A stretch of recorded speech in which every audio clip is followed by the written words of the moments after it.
Shalom, shalom, it's the brother Kadash. Want to start off by giving our praises to Yahweh, Bahashim, Yahweh Shai, Bahashim, Rakakadash. I'm going to name this, the Negros and Latinos are the same people. And this is going to be a video, and it's about hip-hop. You know, that's a rapper named Fat Joe. You know, he's really big in hip-hop, but he's Latino. You know, I believe he may be Puerto Rican. I believe so, yeah, Puerto Rican. And they're going to name like a lot of different rappers that people may not even know that's half Latino or is Latino.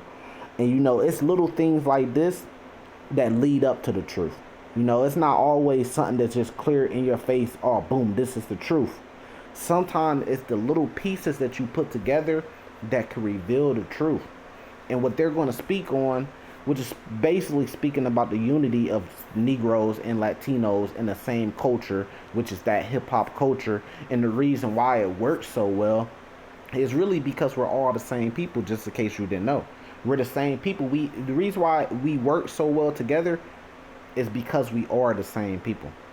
But a lot of people don't know that. It's the same blood. We have the same ways, right? 12 tribes, but it's the 12 tribes of Israel. We are the people of Israel. We're all together. So I want to grab quick precept just to back that up and then let this play for you. Verse 10, it says, let the number of the children of Israel should be the sand of the sea. Right? So Negroes can't just be the only Israelites, because it wouldn't be enough of us to be as the numbers of the sands of the sea. But if you take the Latino tribes, Mexicans, Puerto Ricans, Dominicans, Cubans, Haitians, the Negroes, I mean, just Native Americans, then you can see how, yeah, we it's a lot of us. It says, which cannot be measured nor numbered, which is actually a sin to do too. It says, it shall come to pass that in the place where it was said unto them, ye are not my people, there it shall be said unto them, ye are the sons of the living God. So the same way, the same place, Mystery Babylon, America, where it was said unto us that we're not the Israelites, we're not the Jews, those people over there are. You know, we're Negroes, we're black, we're African Americans, we're Puerto Ricans, we're Native Americans, Mexicans, right? It was said that we are not the people. This same place is going to be said and it's going to manifest, and prophecy is going to be fulfilled, that it's going to be known that we are the true Lord's people. We are the true Israelites. Verse 11 says, then shall the children of Judah, the southern kingdom, and the children of Israel, the northern kingdom, which holds the Latino tribes, right, the different Latino tribes, be gathered together. So it's prophecy that we're going to come together. And it also speaks about this in Jeremiah 50 verse 4, prophecy that we're going to come back together and appoint themselves one head, and they shall come out of the land, right? And Isaiah 14 tells you that the Lord is going to choose Israel and he's going to set them in their own land, which means what? He's going to take us out this land and set us in our own land. He's going to destroy this land by nuclear fire, the second death, fire and brimstone. He's going to save the elect, and he's going to set us in the land. It speaks about that in Revelation 21. John the Revelator said he's seen New Jerusalem coming down. So we're going to go up, First Thessalonians 4:17, I believe, or we're going to go up, meet the Lord, be with the Lord, and then we're going to come back down in our land. That's how the Lord's going to take us out this land, right? And it speaks about that in Isaiah 14 too. The Lord should set us in our own land. It says, for great shall be the day of Jezreel. I mean, it speaks about it in Deuteronomy 30. Wherever we be scattered, the Lord is going to come get us. It speaks about that in Matthew 24. The Lord is going to send the angels to gather us, you know, and then he's going to take us back to the chosen land, right? So we're going to come up out of this land. It says, for great shall be the day of Jezreel, which means like God soweth. If you go to the definition, Jezreel mean God soweth, you know. So that's going to be a great day, and it kind of proves that this is talking about the end times, because that's that day, the end times, the last day when the Lord comes back, the day of the Lord. Okay, so let's let this play. I've seen this conversation come up lately about Puerto Ricans and hip hop, right? Yeah. And I see Busta's been a very big advocate of like, you know what it is? He's an advocate of truth. Advocate of truth, but also making sure that the information is shared. Because people know it. Some people come, what you're alluding to is almost like a cancel culture, almost like Twitter is the home of hate. And so these are people that really don't know the history, Yeah. or just come around and try to rewrite the history. Yeah. History's the history. Yeah. It is what it is. If you look at the shout out to Joe Conzo, Puerto Rican, who, if it wasn't for him, none of the early pictures of hip-hop music or videos would have ever been captured. Like, I mean, like the Zulu Nation anniversary, everything that's legendary that started hip-hop. He's the guy who caught all the pictures of the Cold Crush, everybody, boom. Right, and see, a lot of people don't know, like, a lot of people think hip-hop is like, okay, it's dominated by, let's just say, African Americans, and it's the African Americans, but no, Puerto Ricans and Latinos have a big imprint in hip hop, you know, and this is just, you know, like I said, just a little gem, you know, just a little knowledge, a little edification that points even more to that we are the Israelites and we are the same people. And in all them pictures, it's half black and half Puerto Rican. Mm-hmm. There's just no way around it. Yeah. You know, and I think some reason some of that got lost is because it was so New York. And in New York, you know, black and Puerto Ricans, we grew up in the same neighborhoods, and we grew up with same culture, same, you know, so it wasn't strange to us living in New York and growing up. And I want to say that these things are being spoken about because the Lord's putting the Spirit out there for us to come together, for us to wake up and start knowing these things. The Lord's putting the Spirit out there, and He's doing it by the way of what? His prophets. We're all there prophesying. We're out there on the highways and byways. We putting these videos up just like this video. And it's all coming together, and people are starting to get that knowledge and that wisdom. But it all comes from the Lord, you know. New York, that we knew where the culture came from. We knew we was going to be famous, so we was never going to. No, we didn't know none of that.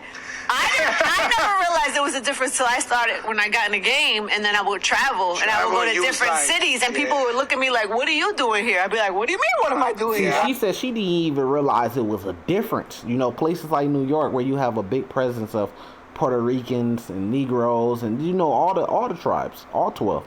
You know, you got a big presence there in a place like New York, you know, so, and then same thing like in Chicago, too, in the big cities, right? They don't even really know that there's a difference, like she said, until they get to travel in places outside. I belong here. What are you talking about?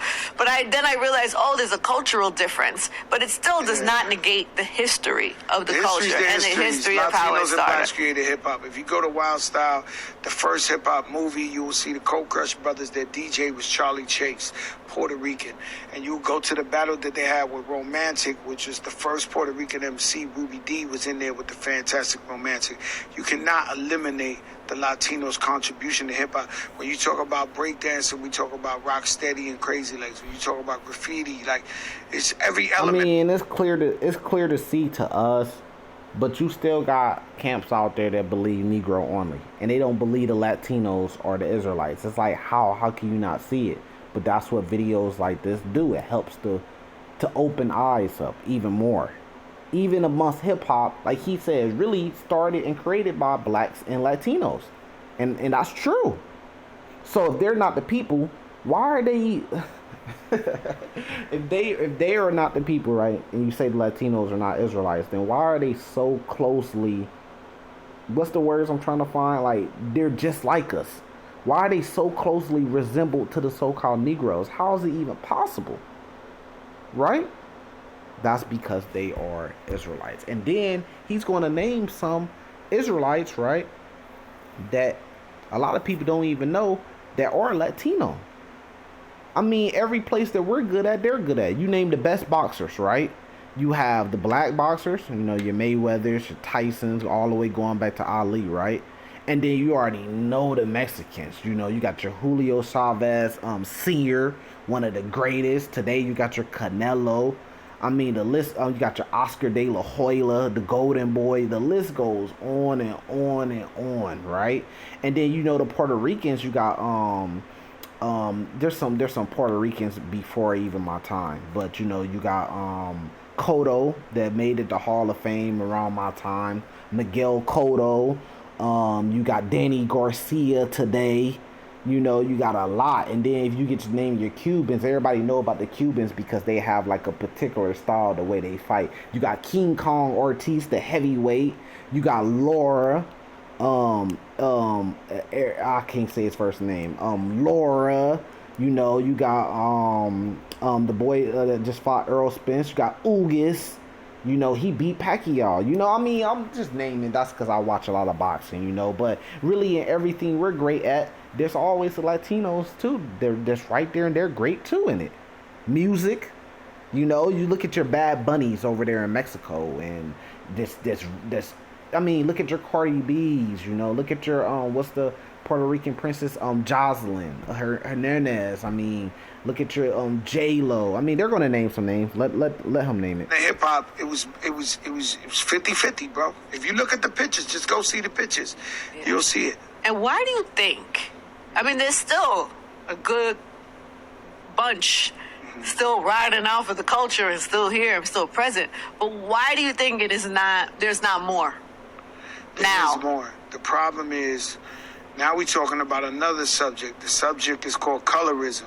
So Fat Joe's the white Puerto Rican with green eyes, but you got Carmelo Anthony, you got Jim Jones, you got Fabulous. Mello, Jim Jones, Fabulous, right? Now, the colorist thing, let's see, this is what we say. You can't judge a person based off just, he looks white. You don't know if he's Latino, but he looks white. That's why we judge off the spirit. We goes off the spirit, man. A so-called Israelite could appear and could look like a so-called Edomite.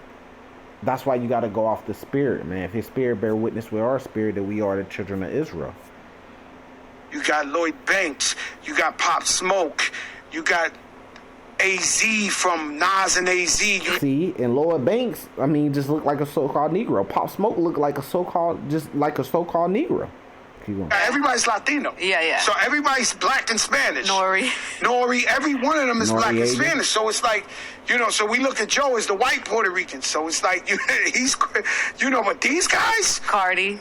every one of them. Dominican, same thing. Spanish. Yeah. We're not talking about Puerto Rican. We're talking about Latino and black have been creating it. Till this day, Pop Smoke, all these kids come up to me and they be like, yo, I'm Puerto Rican. My father was Puerto Rican. Yo, this. I'm like, all right, cool. Heard you. There is, but in comparison to the foundation and the roots of it, and to how much you see it now, I don't think it has. No, Ange. It's everybody I just told you right now is Latino.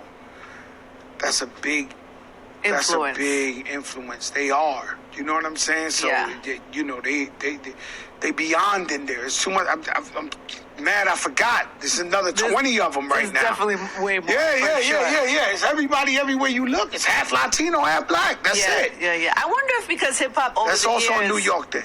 It's a New York thing, right? So then and I'm gonna leave it right there, and you're gonna see a lot more of that, man. You're going to see a lot more of what you would call today black and brown relationships. That's a big thing. That's a big thing that's going on right now, the mixing. But the Lord said what? It talks about it in Ezekiel 37. The Lord, he said, going to make us one stick. He going to make us one people. Now, you still going to have the different tribes because in Revelation 21, it says it's going to be 12 gates with the names of the 12 children of Israel. But he's going to make us one. It ain't going to be no more northern kingdom, southern kingdom anymore. It speaks about that in Ezekiel chapter 37. So we're all going to come back together, and we're going to go weeping, and we're going to go seek our Lord. Asking to get pretty much out of this captivity. And our Lord said, look, he going to answer us. I mean, it speaks about that in Zechariah 13 verse 7. He going to take us through the fire, tried us through the fire, and the Lord should say, "Is my people," and we should say, "Is the Lord our God." That's going to be a fulfillment of prophecy. But, like I said, it's just little small things like this that kind of paint the picture, right, and can edify you. So with that, I'm going to say salvation to the elect. Shalom.